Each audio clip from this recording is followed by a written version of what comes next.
கண்களுக்கு தெரியாத ஒரு யுத்தம். ஒரு நொடியில் உங்க பேங்க் அக்கவுண்ட் 0 ஆகலாம். இது எப்படி தெரியுமா? கண்ணிமைக்கும் நேரத்தில் ஒரு நாட்டின் பொருளாதாரத்தையே சீர்குலைக்க முடியும் என்றால் நம்புவீர்களா? ஒரு நொடியில் மின்சார விநியோகத்தை நிறுத்தலாம், வங்கி கணக்குகளை முடக்கலாம், ஏன் ராணுவ ரகசியங்களையே திருடலாம். இது ஹாலிவுட் திரைப்பட கதையல்ல, நாம் வாழும் யதார்த்தம். சைபர் போர் எனப்படும் இந்த கண்ணுக்கு தெரியாத தாக்குதல்கள் உண்மையில் எப்படி நடக்கின்றன? சைபர் போர் என்பது இணையம் வழியாக நடத்தப்படும் ஒரு போர். இதில் ஏவுகணைகளோ குண்டுகளோ பயன்படுத்தப்படுவதில்லை. அதற்கு பதிலாக கணினி நிரல்கள், வைரஸ்கள் மற்றும் அதிநவீன மென்பொருட்கள் ஆயுதங்களாக பயன்படுத்தப்படுகின்றன. ஒரு நாடு மற்றொரு நாட்டின் மீது இணையத்தின் வழியாக தாக்குதல் நடத்துவது, அதன் முக்கியமான கணினி அமைப்புகளை செயலிழக்கச் செய்வது அல்லது ரகசிய தகவல்களை திருடுவது போன்ற செயல்கள் இதில் அடங்கும். இந்த தாக்குதல்களின் நோக்கம் பெரும்பாலும் எதிரி நாட்டின் உள்கட்டமைப்பை சீர்குலைப்பது, பொருளாதாரத்தை பலவீனப்படுத்துவது அல்லது அரசியல் ஸ்திரத்தன்மையை அசைப்பதுதான். இந்த டிஜிட்டல் மோதல்கள் நிலம், கடல், வான் மற்றும் விண்வெளிக்கு அடுத்ததாக 5வது போர்க்களமாக சைபர் வெளியை மாற்றியுள்ளன. இது வெறும் தகவல் திருட்டை தாண்டி ஒரு நாட்டின் சமூக, பொருளாதார மற்றும் அரசியல் கட்டமைப்புகளை நேரடியாக பாதிக்கும் திறன் கொண்டது. சைபர் போர் என்பது ஒரு புதிய அச்சுறுத்தல் அல்ல, ஆனால் அதன் தீவிரம் மற்றும் நுட்பம் காலப்போக்கில் பெரிதும் அதிகரித்துள்ளது. 1980கள் சைபர் தாக்குதல்களின் ஆரம்ப வடிவங்கள் தனிப்பட்ட ஹேக்கர்களால் நடத்தப்பட்டன. உதாரணமாக 1988இல் மொரிஸ்வாம் என்ற கணினி புழு இணையத்தில் பரவி ஆயிரக்கணக்கான கணினிகளை செயலிழக்கச் செய்தது. இது ஒரு போர் நோக்கம் கொண்டதாக இல்லாவிட்டாலும் இணையத்தின் பாதிப்புத்தன்மையை வெளிப்படுத்தியது. 2007 எஸ்டோனியா மீதான தாக்குதல், இது நவீன சைபர் போரின் ஒரு திருப்பு முனையாக கருதப்படுகிறது. எஸ்டோனியாவின் அரசு இணையதளங்கள், வங்கிகள், ஊடக நிறுவனங்கள் மற்றும் தொலைத்தொடர்பு சேவைகள் DDoS தாக்குதல்களால் முடக்கப்பட்டன. இது ஒரு நாட்டின் ஒட்டுமொத்த டிஜிட்டல் உள்கட்டமைப்பை இலக்காக கொண்ட முதல் பெரிய அளவிலான தாக்குதலாகும். 2010 ஸ்டக்ஸ்நெட், இது ஒரு மிகவும் அதிநவீன மால்வேர் ஆகும். ஈரானின் அணுசக்தி திட்டத்தை இலக்காக கொண்டு அதன் யுரேனியம் செறிவூட்டும் சென்ட்ரிஃபியூஜ் இயந்திரங்களின் கட்டுப்பாட்டு அமைப்புகளை கேடா, அதாவது supervisory control and data acquisition சீர்குலைத்தது. இந்த தாக்குதல் சைபர் ஆயுதங்கள் உண்மையான இயற்பியல் ரீதியான சேதத்தை ஏற்படுத்த முடியும் என்பதை நிரூபித்தது. 2014 சோனி பிக்சர்ஸ் ஹேக், வட கொரியாவுடன் தொடர்புடையதாக கருதப்படும் இந்த தாக்குதலில் சோனி பிக்சர்ஸ் நிறுவனத்தின் தரவுகள் திருடப்பட்டு வெளியிடப்பட்டன, மேலும் அதன் கணினி அமைப்புகள் செயலிழக்க செய்யப்பட்டன. இது ஒரு நாட்டின் கலாச்சார மற்றும் பெருநிறுவன உள்கட்டமைப்பை இலக்காக கொண்ட சைபர் தாக்குதலின் ஒரு உதாரணமாகும். 2015 மற்றும் 2016 உக்ரைன் மின்சார கட்டமைப்பு தாக்குதல்கள. 2015இல் உக்ரைனில் பல லட்சம் வீடுகளுக்கு மின்சார விநியோகத்தை துண்டித்த சைபர் தாக்குதல் நடந்தது. இது ரஷ்யாவுடன் தொடர்புடைய சான்கிம் குழுவால் நடத்தப்பட்டதாக கூறப்படுகிறது.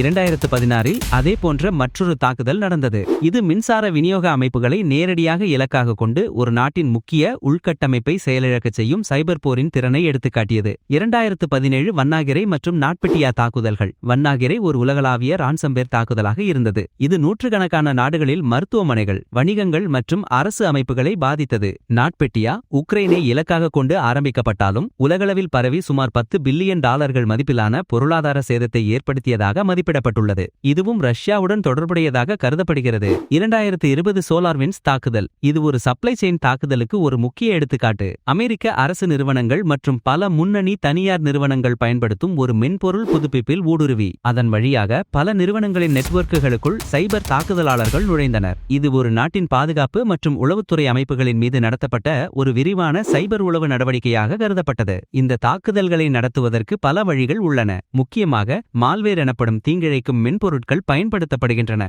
இவை கம்ப்யூட்டர் வைரஸ்கள், ட்ரோஜன் எனப்படும் ஒரு வகையான தீங்கிழைக்கும் நிரல்கள் மற்றும் ஸ்பைவேர் எனப்படும் உளவு பார்க்கும் மென்பொருட்கள் என பல வடிவங்களில் வருகின்றன.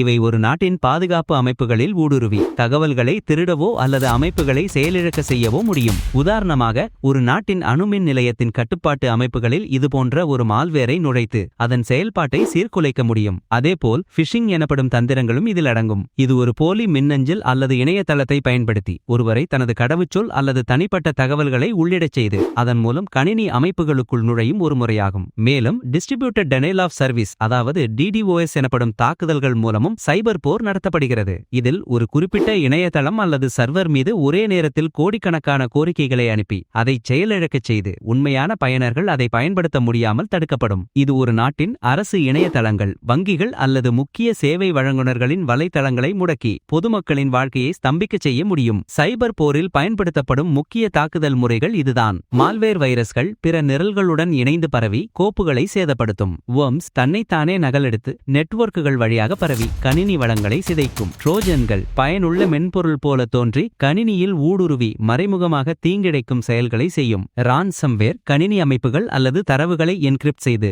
அவற்றை திறக்க பணம் பெரும்பாலும் கிரிப்டோகரன்சி கேட்கும். உதாரணமாக வனாக்ரை நாட்பேட்டிய ஸ்பைவர் பயனரின் செயல்பாடுகளை உளவு பார்த்து தகவல்களை திருடும். ரூட்கிட்கள் கணினியில் தீங்கிழைக்கும் மென்பொருளின் இருப்பை மறைத்து தாக்குபவர்களுக்கு நிரந்தர அணுகலை வழங்கும். ஃபிஷிங் போலியான மின்னஞ்சல்கள் அல்லது இணையதளங்கள் மூலம் தனிப்பட்ட தகவல்களை திருடுவது. பியர் ஃபிஷிங் குறிப்பிட்ட நபர்கள் அல்லது நிறுவனங்களை இலக்காக கொண்டு தனிப்பயனாக்கப்பட்ட மின்னஞ்சல்கள் மூலம் தாக்குதல் நடத்துவது. வேலிங் உயர்மட்ட நிர்வாகிகளை CEO CFO இலக்காக கொண்டு நடத்தப்படும் ஃபிஷிங் தாக்குதல். சமூக பொறியியல் மனிதர்களின் உளவியல் பலவீனங்களை பயன்படுத்தி ரகசிய தகவல்களை பெறுவது அல்லது பாதுகாப்பு கட்டுப்பாடுகளை தவிர்ப்பது. டெனைல் ஆஃப் சர்வீஸ் மற்றும் டிஸ்ட்ரிபியூட்டட் டெனைல் ஆஃப் சர்வீஸ் என்பது ஒரு சர்வர் அல்லது நெட்வொர்க் மீது அதிகப்படியான கோரிக்கைகளை அனுப்பி அதை செயலிழக்கச் செய்வது. DDoS தாக்குதல்களில் பல கணினிகள் பொதுவாக பாட்நெட் எனப்படும் பாதிக்கப்பட்ட கணினிகளின் நெட்வொர்க் ஒருங்கிணைந்து தாக்குதல் நடத்துகின்றன.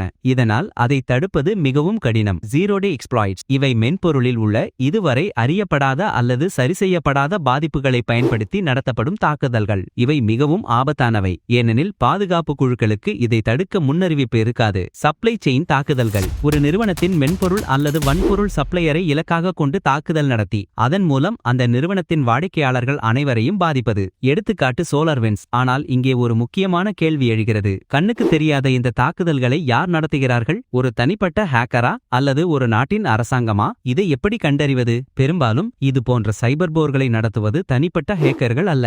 அவை பெரும்பாலும் அரசாங்க ஆதரவுடைய குழுக்களாகவோ advanced persistent threats APT groups அல்லது உளவுத்துறை அமைப்புகளாகவோ தான் இருக்கின்றன. ஒரு தாக்குதலின் பின்னணியில் யார் இருக்கிறார்கள் என்பதை கண்டறிவது மிகவும் கடினம். ஏனெனில் இந்த தாக்குதல்கள் பல நாடுகளின் சர்வர்கள் வழியாகச் சென்று தங்கள் அடையாளத்தை மறைத்துக் கொள்கின்றன. இதனால் ஒரு தாக்குதல் எங்கிருந்து வந்தது, யார் அதை நடத்தினார்கள் என்பதை கண்டறிய பல மாதங்கள் அல்லது ஆண்டுகள் கூட ஆகலாம். சில சமயங்களில் அதை ஒருபோதும் கண்டறிய முடியாமலும் போகலாம். சைபர் தாக்குதல்களை நடத்துபவர்கள் பல வகையினர். இவை ஒரு நாட்டின் அரசாங்கத்தால் நிதியளிக்கப்பட்டு வழிநடத்தப்பட்டு பிற நாடுகளின் உளவுத்துறை, இராணுவ அல்லது பொருளாதார இலக்குகளை தாக்க பயன்படுத்தப்படுகின்றன. சைபர் குற்றவாளிகள் இவர்கள் பெரும்பாலும் லாப நோக்கத்துடன் செயல்பட்டாலும் சில சமயங்களில் அரசு ஆதரவுடன் அல்லது அரசால் பொறுத்துக் கொள்ளப்பட்டு அரசு இலக்குகளுக்காக செயல்படலாம். ஆக்டிவிஸ்டுகள் அரசியல் அல்லது சமூக நோக்கங்களுக்காக இணைய தாக்குதல்களை நடத்தும் குழுக்கள். தீவிரவாத குழுக்கள் இணையத்தை பயன்படுத்தி பயங்கரவாத செயல்களை திட்டமிடுவது, பிரச்சாரம் செய்வது அல்லது உள்கட்டமைப்பை தாக்குவது. தாக்குபவர்களை கண்டறிவது சைபர் போரின் மூடுபனி என்று அழைக்கப்படுகிறது. பல நாடுகளின் சர்வர்கள் வழியாக தகவல்களை செலுத்துவது,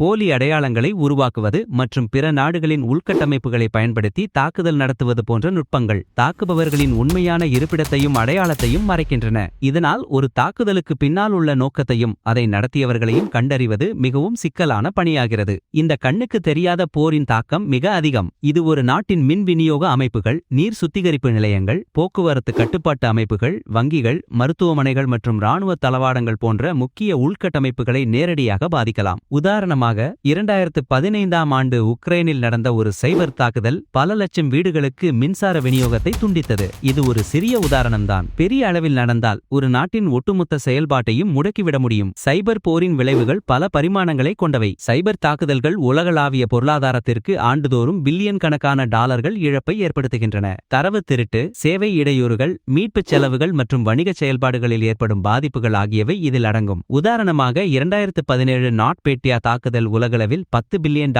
அதிகமான பொருளாதார இழப்பை ஏற்படுத்தியதாக மதிப்பிடப்பட்டுள்ளது. மின்சாரம், நீர், எரிசக்தி, போக்குவரத்து மற்றும் தொலைத்தொடர்பு போன்ற முக்கிய தேசிய உள்கட்டமைப்புகளை தாக்கி மக்களின் அன்றாட வாழ்க்கையை பாதிக்கலாம். 2021இல் அமெரிக்காவில் நடந்த காலோனியல் பைப்லைன் மீதான ரான்சம்வேர் தாக்குதல் எரிபொருள் விநியோகத்தில் பெரும் இடையூறுகளை ஏற்படுத்தி நாட்டின் சில பகுதிகளில் அவசர நிலையை அறிவிக்க வழிவகுத்தது. இராணுவ ரகசியங்கள், உளவுத்துறை தகவல்கள் மற்றும் பாதுகாப்பு அமைப்புகள் மீதான தாக்குதல்கள் ஒரு நாட்டின் பாதுகாப்பை பலவீனப்படுத்தும். தேர்தல் அமைப்புகளை தாக்குவது, தவறான தகவல்களை பரப்புவது அல்லது பொதுச் சேவைகளை முடக்குவது மூலம் ஒரு நாட்டின் அரசியல் ஸ்திரத்தன்மையை அசைக்க முடியும். மருத்துவமனைகள் மற்றும் சுகாதார அமைப்புகள் மீதான தாக்குதல்கள் நோயாளிகளின் பராமரிப்பை பாதித்து உயிரிழப்புகளுக்கும் வழிவகுக்கும். வருங்காலத்தில் சைபர் போர் என்பது பாரம்பரிய போர்களை விடவும் அதிக அச்சுறுத்தலாக மாறும் என்று வல்லுநர்கள் எச்சரிக்கிறார்கள். அணு ஆயுத போரை விடவும் ஒரு சைபர் போர் குறைந்த செலவில் அதிக சேதத்தை ஏற்படுத்தும் திறன் கொண்டது. அதனால் நாடுகள் தங்கள் சைபர் பாதுகாப்பை வலுப்படுத்துவதிலும் இந்த அச்சுறுத்தல்களை எதிர்கொள்ளும் தொழில்நுட்பங்களை மேம்படுத்துவதிலும் அதிக கவனம் செலுத்தி வருகின்றன. சர்வதேச அளவில் சைபர் போர்களுக்கான விதிகளை வகுப்பது மற்றும் தாக்குதல்களை தடுக்க ஒத்துழைப்பது போன்ற முயற்சிகளும் நடந்து வருகின்றன. ஒவ்வொரு நாடும் தங்கள் தேசிய சைபர் பாதுகாப்பு ஏஜென்சிகளை, உதாரணமாக கம்ப்யூட்டர் எமர்ஜென்சி ரெஸ்பான்ஸ் டீம் நிறுவி அச்சுறுத்தல்களை கண்காணித்து பதிலளித்து முக்கியமான உள்கட்டமைப்புகளை பாதுகாக்கின்றன. சைபர் போருக்கான சர்வதேச விதிகள் மற்றும் சட்டங்களை வகுப்பது ஒரு முக்கியமான சவாலாகும். டாலின் கையேடு போன்ற முயற்சிகள் சைபர் வெளியில் சர்வதேச சட்டத்தை பயன்படுத்துவதற்கான வழிகாட்டுதல்களை வழங்குகின்றன.